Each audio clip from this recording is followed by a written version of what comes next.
Good news for everyone apart from Manchester United fans. Me and Kim definitely throughout the season have been pro Ange all season long. Kweku has been in and out. He's flirted with the idea. But Spurs have won the Europa League. If by some chance you don't know that's happened, then go and watch the game. Don't go and watch the game. It's absolutely awful. But Ange probably now stays in the job, right? He has to. He has to. I think it'd be an absolute criminal decision for Daniel Levy to get rid of Ange. He's just delivered Spurs their first trophy in 18 years, first European trophy in 41 years. And he's played good football for the last 2 years. This year has been an absolute disaster. Let's get that clear.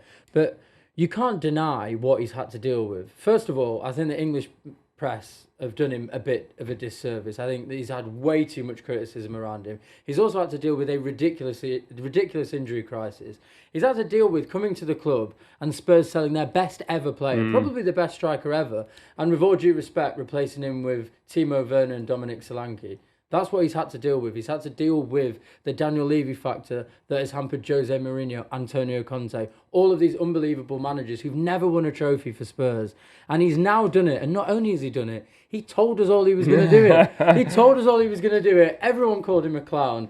And now he's given Spurs fans, especially of a certain age, the best night of their lives. He has to stay. It's the coldest statement in football in history. We sat here last week going, if this happens, this is a moment. It ascends the pantheon of quotes like, I think I'm a special one, or Rafa's facts, or Kevin Keegan, I will love it if we beat them. It's so cold, and it was said in September. He had no right to say it. He was insane to say it, but it's come to fruition. That tifo on Sunday against Brighton needs to be magnificent. They've got to get it right. They've got to get it right. Because that is one of the, like you said, one of the greatest quotes I've ever heard from a manager. I would disagree with you though, Kim. He's 17th in the Premier League, right? He's lost 21 league games. I don't think there's been too much criticism. I think under any other circumstance that manager gets sacked, I get it, he's had injuries, but so have other managers who've lost their jobs. I think it's unacceptable for a team like Spurs to be 17th in the Premier League. The only three teams worse than them are three of the worst teams we've ever seen in the Premier League. And so I get it that maybe the league form was sacrificed as a result of them going for not only the Europa League, but they got to the semi-final of the League Cup as well. But the league form was very, very troubling. I agree with you though. He's probably the first manager in, a couple of decades that hasn't had a world-class player at his disposal. AVB to an extent. Sherwood had Gareth Bale. You think about Harry Kane and the managers that had him. He lost Harry Kane. They had Harry Kane, and he finished fifth last season. Fifth this year gets Champions League football, and so he's. To be fair, 5th to 17th. Now when I think about it, that's it's not bad. It's not good enough. I think like the 17th thing is funny and it's a good thing to bring up, but like. There's not that many points between 17th and let's say 10th. And let's be honest, the last sort of 5 to 10 games, Ange has just been sacrificing for the Europa League anyway. There's like 14 points. They're not on 40 points yet. Like they could go down in another Premier League season, and teams have gone down. But it doesn't really matter. I think if he said it last night, didn't he? And I think it was very clear that he sacrificed quite a few games for the Carabao Cup, but that didn't work. And then he thought, okay, all in on the Europa League. They were never going to qualify for Europe after they had the injury crisis, which was not his fault. And he might have thought, and if he genuinely did think, and he says he did, that the only way for us to get in Champions League is to win the Europa League, and he put all of his eggs in that basket, and he's now gone and done it. Yeah. That's very good managing. I don't think you can argue now that he's won it. Like, I hear it. I know what you're saying. 17th in the league is unacceptable for Spurs. I get that. And they spent more money than most of the teams down there. I completely get it.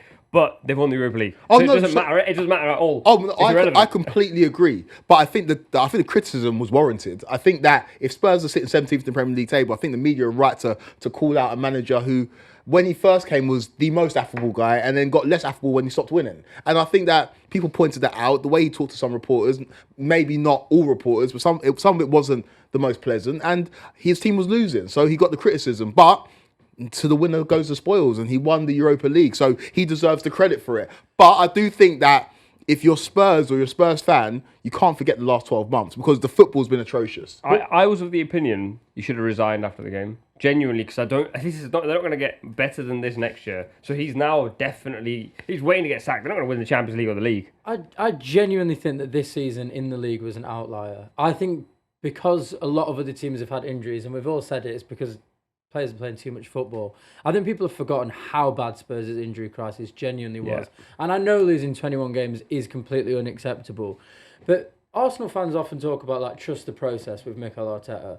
Ange has a process that was working last year. This season it might have been an outlier, but they've won a trophy for Spurs. Now they're in the Champions League. Is that not part of a process? Oh, I'm fully on board keeping him. He has to keep his job. He has, before the season, what's the remit for Spurs? Finished 5th last year. We want you to qualify for the Champions League and want you to end our 17-year trophy drought. He's done that in one game. So he deserves to keep his job. And I think people are being, not disingenuous, but they're not being honest with how feelings and emotions change after winning the cup final. I remember reputed reporters going on air, writing online saying that Ten Hag will lose his job before the FA Cup final. Obviously, Man United win the FA Cup final, beat City in the final, and feelings changed. Those United fans that were Ten Hag out suddenly became Ten Hag in.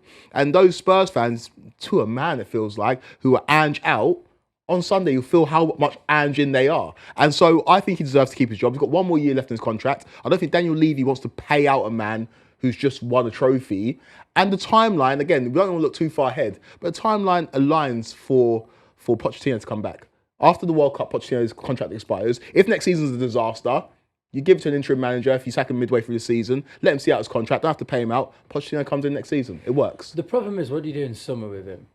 What, in terms of giving him a new contract? In terms of transfers, in terms of buying him players that he wants, because I think we can all accept that Daniel Levy has been the problem at Spurs. I think we all know that, right? He's never supplied managers properly with teams. He's never supplied proper contracts. He's sacked people well before he should have. He's never really put his hand in his pocket in the way that he should have. Now you've got a manager there who probably, there's a lot of positive feeling towards from the fans. He's just qualified for the Champions League, which means you could probably get a higher calibre of player. And he's done well in terms of finishing 5th last year and now bringing a trophy for the squad that he has, in my opinion. I think that squad is not a top 6 squad. It's not a squad that should be competing for the Champions League. You don't think so? No, I don't think so. I think there's too many players in there who aren't good enough. Really? I think the fact that your top scorer is Brennan Johnson, who probably couldn't get in the Forest team, says a lot. The fact that you brought in Dominic Solanke to replace Harry Kane, there's complete levels. But would you not argue when everyone's fit, they've got probably the best, second or third best back four in the country? They've got a good back four. They've got a good solid back four, but I think their front six is poor. And as name me better back fours than them. Like Arsenal, Liverpool, City. Would you say City? Although what I would also player for player I'd caveat that with also the fact that there's not many good defenders in the league on the whole. Like there's certain players, like Bournemouth have 2 centre backs that I like and a left back that I like, but I don't really love their left back, their right back. So I think it's a mishmash. Let's talk about Manchester United, because I think they've got bigger problems. And just won the trophy. You know, he's done the job. We said last week, the guy who doesn't win the trophy, he's a goner. But now we're all kind of going, well, actually, is he a goner? What we saw though from Manchester United, let me fully add the context to this. They actually put all their eggs in the Europa League final basket. The manager was actively saying that week after week. They were rotating non-stop. They turn up, they put a performance like that in. At the end of the game, Garnacho says, like, I should have played more after everything I did. Bruno says, if the club wants to sell me, I'm gone. And the manager says, if the club want to get rid of me, I'll go for a free compensation. Nubaid, burn it down. Burn it down and start again. Because nice little reference to wrestling there. But you know, you do need to burn it down because, and that's metaphorically, obviously. But if you look at it, it just seems so disjointed. Obviously, Garnacho, if he could have that moment again, probably wouldn't have said what he said. But that's how he felt, right? And leading up to the Europa League final, he'd been very effective for them in that competition. But we know how much Amorim really rates and likes Mason Mount, who was very ineffective on the night. The problem Man United had was, in the Europa League, they'd been not brilliant, but they were undefeated in the competition, playing against foreign teams. When they played against a British team in Rangers, they struggled a bit, still got through it, but struggled. And when they played against an English team who could match them in terms of physicality, they struggled. When they're playing against Bilbao or those sides that want to play, Lyon who want to play football, Man United could do their stuff. But Amorim, to his credit, has pointed it out from day one. They lack that physicality that's required to compete in the Premier League, and that's why they found joy in the Europa League. But when they come up against a Spurs side who played Sarr, Bassoon, Martin Bentancur midfield, you play Richarlison, you play Solanke, physical players, Man United were never going to win that game. And I think the way they lost that, going out with a whimper, that's left a bitter taste. And if you talk to some Man United fans right now, they won't say it out loud, but in their head, he's got 6 games. He's got until the second international break next season. If it's 4 losses out of 6, he's gone. You just can't get rid of him. I don't think you can get rid of a manager when he was like your last best solution possible. Because what do they do next? I mean, the truth of the matter is, when he came in, I said that the problems are way, way, way bigger than that, and there's no manager out there that can solve that problem. You got to give him a little bit of fairness here because he didn't want to join Man United until the summer. He was brought in early because he had to be brought in early, or he probably would never have got his move. So he didn't want to be there. He certainly didn't want to be there right now. My problem with him, and the reason that I would genuinely sack him, is I think there's been no improvement whatsoever, and his style of play is so unique to himself that the players that he will want to buy will probably not work in other systems. And Manchester United have spent billions of pounds on these top names, on these big players. Then a new manager's come in and they've been absolutely pathetic. That squad needs a whole overhaul. There is no one good in that squad. There's no one good in that squad, and there's no one that wants to be there. Onana and Casemiro are fighting. Bruno Fernandes says he wants to go. Garnacho wants to go. Even the manager himself wants to go. As you say, burn it down and start again. But I think you have to start again with a manager who can implement his own style, but the transfer policy that he requires can be used by other managers. Because if you're getting players just for Amorim, he's going to be gone in Christmas. You can't do it. You can't do it because they're paying the price for doing that with Ten Hag, right? In terms of bringing in. So what do they do? They keep him. Don't back him. It's a collaborative effort, and Liverpool are normally most of the answers to all of the questions.